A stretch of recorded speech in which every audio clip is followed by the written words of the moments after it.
Well, one of those days in Chicago was in 1992. I was on one of my health kicks, so I went out for a run. And I'm running, and I'm running, and I'm running, and I'm running. And towards the end of the run, I felt like, I wanted to sprint towards the end, because, that would make me work up more sweat, and, I'd be more out of breath and kind of really think that I went a long ways, even though I didn't go that far. I got back inside and took a shower, sat down to watch a Cubs game, because that's what I love to do. And when I grabbed my cup of coffee, my fingers seemed numb. When I felt my face, it kind of felt like I'd been to the dentist's office, but the Novocaine hadn't worn off yet. Well, after further review, I noticed that I had a line separating numbness on the right side and not numbness on the left side. Well, I knew this couldn't be good, so Connie took me to the emergency room. And there at the University of Chicago, I would be there for a few days under observation. Finally, they gave me an angiogram.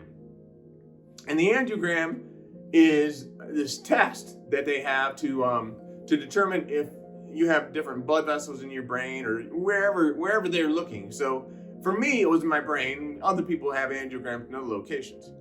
Well, they have this needle. What an angiogram is, they have a needle and it's attached to a tube. And they put this needle into a vein. So for me, the vein happened to have been the one in my groin. They said that was the vein closest to my brain. Really? Okay. As we're being wheeled in for the procedure, the nurse looks at me and she says, "Mr. Wagner, I'm surprised you're doing so well."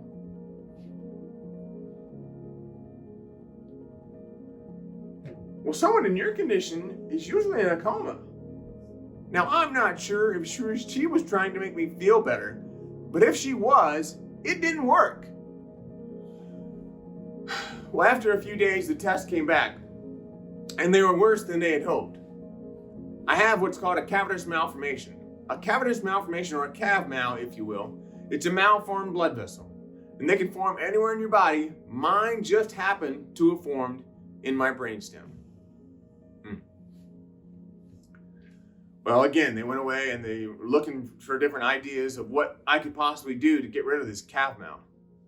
There was nothing that I could do. There was no surgery. Gamma knife was too dangerous because it was in my brainstem. There was nothing they could do or prescribe for me. So they said in the end, "You're not a candidate." You're not a candidate? How could I not be a candidate?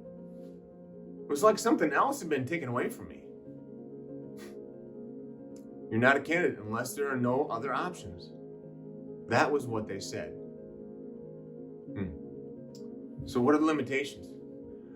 Well, the limitations are that you should probably stay away from weightlifting. That's really the only thing. Okay, stay away from weightlifting. I can do that. I was never very disciplined about it anyways. But this is the point where I had to inform my wife that I guess that I wouldn't be able to take out the trash, do the laundry, or sweep for the rest of my life. Like you, she laughed and said, "Guess again." In the end, they said to just go live your life. So that's what I did. I just went and lived my life.